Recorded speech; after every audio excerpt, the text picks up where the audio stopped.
നിങ്ങളെ അവഗണിച്ചുകൊണ്ടിരിക്കുന്ന ഒരാളെ ഇൻസ്റ്റൻ്റ്ലി അഥവാ വളരെ ക്യുക്കായിട്ട് തന്നെ നിങ്ങളിലേക്ക് ആകർഷിക്കണം. എന്തു ചെയ്യും?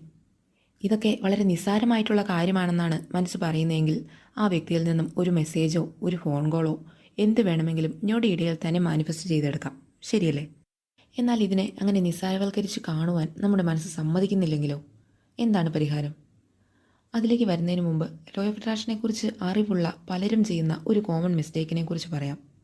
ചില ആളുകളുണ്ടല്ലോ, അവർ മാനിഫെസ്റ്റേഷൻ ടെക്നിക്സ് ചെയ്യുമ്പോൾ അതിനെ അവരുടെ ആഗ്രഹവുമായി കണക്ട് ചെയ്ത് ഒരു ടൈം ലൈൻ ഉണ്ടാക്കിയെടുക്കാൻ ശ്രമിക്കാറുണ്ട്, അല്ലേ? ഉദാഹരണത്തിന്, ഞാനിങ്ങനെ വിഷ്വലൈസേഷൻ ചെയ്താൽ അല്ലെങ്കിൽ ഈ 2 കപ്പ് മെത്തേഡ് ചെയ്താൽ ഫ്യൂച്ചറിൽ അത് നടക്കുമല്ലോ എന്ന് ഒരു പ്ലാൻ മനസ്സിൽ കാണും. അത് പൂർണ്ണമായും തെറ്റാണെന്ന് ചില പ്രത്യേക സന്ദർഭങ്ങളിൽ നമുക്ക് പറയാൻ പറ്റില്ല. പക്ഷേ ഉടനടി മാനിഫെസ്റ്റേഷൻ നടക്കണം എന്ന ഒരു ആവശ്യവുമായി വരുന്നവർക്ക് ഈ ഒരു ചിന്താഗതി കൊണ്ട് അത് സാധ്യമാക്കാനാകില്ല. സോ അവരാദ്യം ചെയ്യേണ്ടത് ഈ പ്രസൻറ്റ് മൊമെൻറ്റിൽ നിന്നുകൊണ്ട് നമ്മുടെ മനസ്സിനെ ഒന്ന് നിരീക്ഷിക്കുക എന്നുള്ളതാണ്. ഇൻസ്റ്റൻറ്റ് മാനിഫെസ്റ്റേഷൻ എന്നൊരു ആശയം അംഗീകരിക്കുവാൻ പറ്റാതെ വിഷമിക്കുന്ന ഒരു മാനസികാവസ്ഥയിലേക്കാണ് പോകുന്നതെങ്കിൽ അത് സാധ്യമാണ് എന്ന് മനസ്സിനെ വിശ്വസിപ്പിച്ചെടുക്കുക എന്നുള്ളതാണ് നമ്മുടെ ആദ്യത്തെ കടമ. അതിനായി എന്താണ് ചെയ്യേണ്ടതെന്ന് പറയാം. നിങ്ങളൊന്ന് ചിന്തിച്ച് നോക്കുക. ആകർഷണ നിയമത്തെക്കുറിച്ചോ മറ്റു മാനിഫെസ്റ്റേഷൻ ടെക്നിക്കുകളെക്കുറിച്ചോ ഒന്നും ജീവിതത്തിൽ ഇന്നേ വരെ കേട്ടിട്ടില്ലാത്ത ആളുകൾ പോലും വളരെ പെട്ടെന്ന് തന്നെ അവർ ആഗ്രഹിക്കുന്ന വ്യക്തിയിൽ നിന്നും ഫോൺ കോളും ടെസ്റ്റുമൊക്കെ ആകർഷിച്ചെടുക്കുന്നതായി നമ്മൾ കണ്ടിട്ടുണ്ട്. അപ്പോൾ മനസ്സിൻ്റെ ശക്തിയെക്കുറിച്ച് പൂർണ്ണ അവബോധമുള്ള നമ്മൾ ഇങ്ങനെ കൺഫ്യൂസ്ഡ് ആയിരിക്കേണ്ട കാര്യമുണ്ടോ എന്ന് സ്വന്തം മൈൻഡിനോട് തന്നെ ഒന്ന് ചോദിച്ചു നോക്കണം. അതായത് ലോ ഓഫ് അട്രാക്ഷനെക്കുറിച്ച് എനിക്ക് അറിയുവാൻ സാധിച്ചല്ലോ എന്നൊരു കോൺഫിഡൻസ് കൊണ്ടുവരിക. എങ്ങനെ നമ്മൾ നല്ലൊരു ഫ്രണ്ടിനെ മോട്ടിവേറ്റ് ചെയ്യുമോ അങ്ങനെ മോട്ടിവേറ്റ് ചെയ്തുകൊണ്ട് സ്വന്തം മനസ്സിനെയും നമുക്ക് മാറ്റിയെടുക്കുവാൻ സാധിക്കും.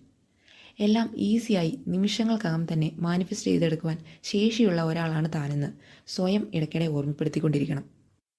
അങ്ങനെ നിങ്ങൾ സ്വയം ഇൻസ്റ്റൻറ്റ് മാനിഫെസ്റ്റേഷനോട് പൊരുത്തപ്പെട്ടു വരുന്നത് കാണുമ്പോഴാണ് ആ സ്പെസിഫിക് പേഴ്സൻ്റെ കാര്യങ്ങൾ കൂടി ഉൾപ്പെടുത്തി പറഞ്ഞു കൊടുത്തും വിഷ്വലൈസ് ചെയ്തുമൊക്കെ മനസ്സിനെ ബോധ്യപ്പെടുത്തി കൊണ്ടുവരേണ്ടത്. ഉദാഹരണത്തിന്, അവൻ അല്ലെങ്കിൽ അവൾ ഇപ്പോൾ എന്നെക്കുറിച്ച് ചിന്തിക്കുന്നുണ്ട്, എന്നെ കാണാൻ ആഗ്രഹിക്കുന്നുണ്ട്. അങ്ങനെ നിങ്ങൾക്ക് എന്താണോ വേണ്ടത് അതിലേക്കിനി ഫോക്കസ് ചെയ്യാവുന്നതാണ്. പക്ഷേ അതെല്ലാം ഈ പ്രസൻറ്റ് മൊമെൻറ്റിൽ നിന്നുകൊണ്ടായിരിക്കണം. അതിലാണ് കാര്യം. അതിലേ കാര്യമുള്ളൂ. വെറുതെ ഇരിക്കുമ്പോൾ മനസ്സിന് സന്തോഷം നൽകുന്ന ചില കാര്യങ്ങൾ നമ്മൾ ഇമാജിൻ ചെയ്യാറില്ലേ? അതുപോലെ തന്നെയായിരിക്കണം ആ വ്യക്തിയെ ടാർഗറ്റ് ചെയ്തുകൊണ്ടുള്ള ടെക്നിക്സും നമ്മൾ ചെയ്യേണ്ടത്. കാരണം സ്നേഹിക്കുന്നയാൾ ഒപ്പമുണ്ടെങ്കിൽ തീർച്ചയായും നമ്മൾ സന്തോഷത്തിലായിരിക്കുമല്ലോ. ആ സാറ്റിസ്ഫാക്ഷൻ ഇപ്പോൾ കൊണ്ടുവരിക എന്നതാണ് ഏതൊരു ടെക്നിക്കിൻ്റെയും ഉദ്ദേശം. അതുപോലെ ലെറ്റ് ഇറ്റ് ഗോ ചെയ്യാൻ വേണ്ടി നിങ്ങൾ ഫോഴ്സ് ചെയ്യാതിരിക്കുക. നിങ്ങൾക്ക് ഇഷ്ടമുള്ള മറ്റു കാര്യങ്ങളിൽ ഫോക്കസ് ചെയ്യുമ്പോൾ ഓട്ടോമാറ്റിക്കലി അത് നടന്നുകൊള്ളും. അതിനുവേണ്ടി കൂടുതൽ സ്ട്രെസ്സ് കൊടുക്കരുത്. ഡെയിലി റൂട്ടീനിൽ എന്തൊക്കെയാണോ ചെയ്യാനുള്ളത് അതിലേക്ക് ശ്രദ്ധ തിരിക്കണം. ഓക്കെ, ഈ പറഞ്ഞ കാര്യങ്ങളൊക്കെ ചെയ്തുകൊണ്ട് മാനിഫെസ്റ്റേഷൻ എപ്പോൾ നടക്കും എന്ന ചിന്ത പൂർണ്ണമായും ഒഴിവാക്കി നിങ്ങളുടെ ഹാപ്പിനെസ്സിലും മനസ്സമാധാനത്തിലും ഫോക്കസ് ചെയ്യുക.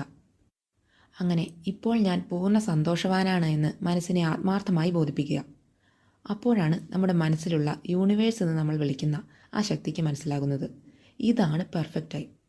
ഇപ്പോൾ ഈ നിമിഷം തന്നെ ആ വ്യക്തിയിൽ നിന്നുള്ള മെസ്സേജ് സ്വീകരിക്കുവാൻ ഇയാൾ റെഡിയായി നിൽക്കുകയാണ്. അപ്പോൾ ഇനി വൈകിക്കണ്ട എന്ന് യൂണിവേഴ്സിന് തന്നെ തോന്നും.